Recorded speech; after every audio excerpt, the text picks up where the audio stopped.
과거 정부에서 여러 번 논란이 되었던 원격 의료의 허용 여부가 이번 정부에서도 또다시 이슈가 되고 있습니다.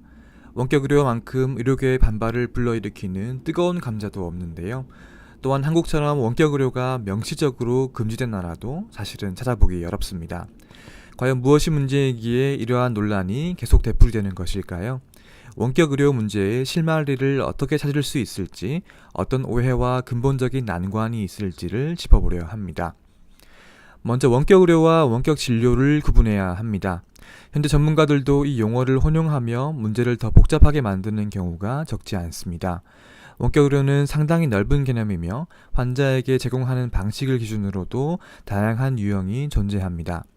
원격 의료의 다양한 유형 중에 하나가 바로 원격 진료입니다. 즉 원격 의료의 부분 집합이 원격 진료라고 보면 되겠습니다. 의료계에서는 원격 진료라고 하면 흔히 화상 채팅을 통한 화상 진료를 떠올리지만 이외에도 세부적인 유형은 많이 있습니다. 사실 미국에서는 화상보다 전화나 이메일을 통한 진료가 더 많이 사용됩니다.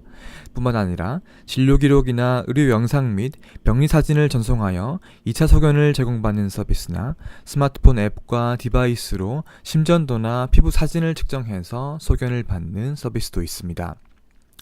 더 나아가서 원격 진료는 아니지만 원격 의료에 포함되는 서비스도 있습니다. 바로 원격 환자 모니터링, 리모트 페이션트 모니터링이 대표적입니다. 환자가 착용한 웨어러블 기기, 사물 인터넷 센서 혹은 삽입형 의료기기에서 지속적으로 만들어내는 데이터를 병원에서 모니터링하는 방식입니다.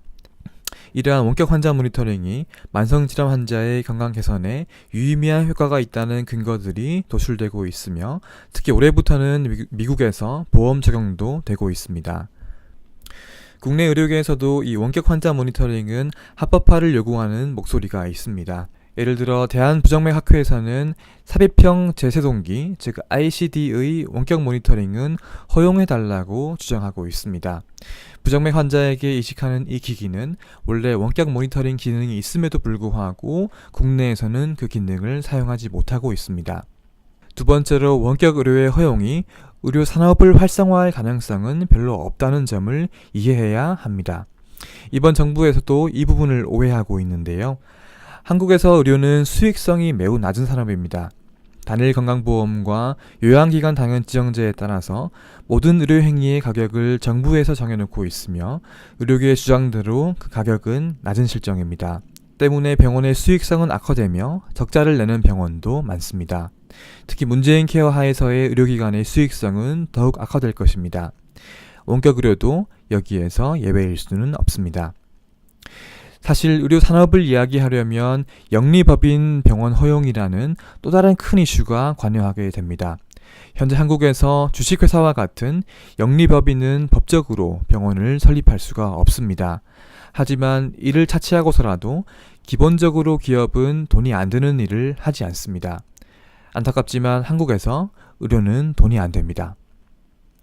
더구나 한국은 의료 접근성이 매우 높아서 이 원격 의료에 대한 니즈가 떨어집니다. 한국에서는 아프면 의사를, 그것도 전문의를 동네 병원에서 쉽게 만날 수가 있습니다. 원격 진료가 폭발적으로 성장하고 있는 미국에서는 그 주요 요인이 낮은 의료 접근성에 있습니다. 미국에서는 1차 병원을 예약한 뒤에 평균 2주에서 3주 이후에야 진료를 받아볼 수 있습니다. 작년 통계에 따르면 보스턴이 최악으로 예약 후에 100일 이상을 기다려야 합니다. 이런 환경에서 원격 진료는 환자에게 매우 매력적인 옵션이 될 수 있습니다.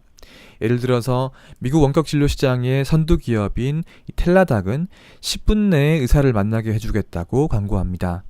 하지만 이러한 제안이 한국에서는 상대적으로 매력이 떨어집니다. 그렇기 때문에 한국에서는 원격 의료의 필요성이 낮습니다. 하지만 여기서 한 가지, 필요 없다와 금지해야 한다는 분명히 구분을 해야 합니다. 필요가 없고 수익성이 낮다고 해서 반드시 금지시켜야 하는 것은 아니기 때문입니다. 또한 수익이 낮고 니즈가 낮아도 원격 의료가 의료 서비스의 다양성을 높임으로써 환자에게 새로운 의료적인 가치를 제공할 가능성도 있습니다. 세 번째로 원격 의료의 허용이 최소한 격오지의 환자에게라도 가치를 제공하려면 의약품 배송과 같은 이슈도 함께 논의되어야 합니다. 격오지에는 병원뿐만이 아니라 약국도 없습니다. 즉 원격으로 진료와 처방을 받는다고 하더라도 약을 받으려면 환자는 결국 약국을 찾아서 이 집 밖으로 나가야 하는 상황이 되기 때문입니다. 원격 의료가 실효성을 가지려면 의약품도 집에서 원격으로 받아볼 수 있어야 합니다. 하지만 한국에서는 의약품 배송도 금지되어 있으며 있는 약업계에서 반발하고 있는 또 다른 큰 이슈이기도 합니다. 참고로 미국과 중국에서는 이 규제가 없으며 아마존과 알리바바는 최근 의약품 배송업에 진출을 하기도 했습니다. 더욱 근본적인 문제는 붕괴된 의료 전달 체계입니다. 한국에서는 감기 환자도 대학병원 응급실에서 진료받을 수 있습니다. 이러한 상황에서 동네 병원은 대학병원과 경쟁해야 하고 대학병원은 경증 환자까지 진료하느라 허덕이고 있습니다. 응급실에서 진료받아야 하는 위급한 환자도 피해를 보고 있죠. 이러한 상황에서 원격 의료를 무작정 도입하는 것은 의료 전달 체계의 혼란을 더욱 가중시킬 수 있습니다. 너무 거대 담론일 수도 있지만 원격 의료의 도입을 위해서는 의료 전달 체계의 개선을 먼저 논의할 필요가 있습니다.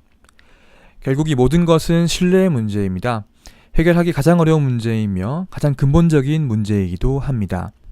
정부는 의료계를, 의료계는 정부를 믿지 못하고 있습니다. 정부는 그동안 의료계의 목소리를 반영하지 못한 채 일방적으로 정책을 시행하기도 했었고 또 의료계도 내부 의견을 수렴하고 정부와 효과적으로 소통하지 못한 측면이 없지 않습니다.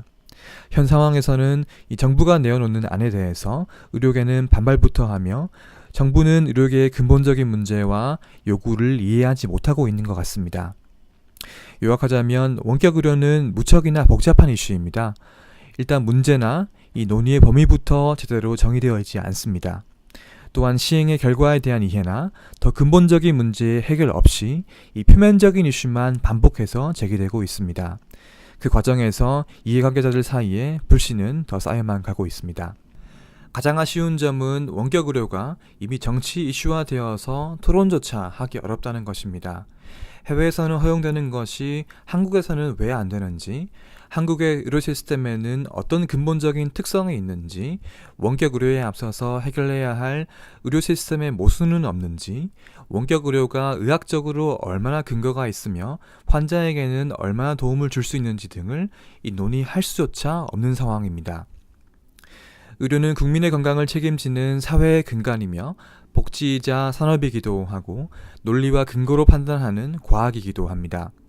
그만큼 특수하며 복잡하고 다양한 이해관계가 얽혀 있습니다. 과연 어디서부터 실마리를 찾아가야 할까요?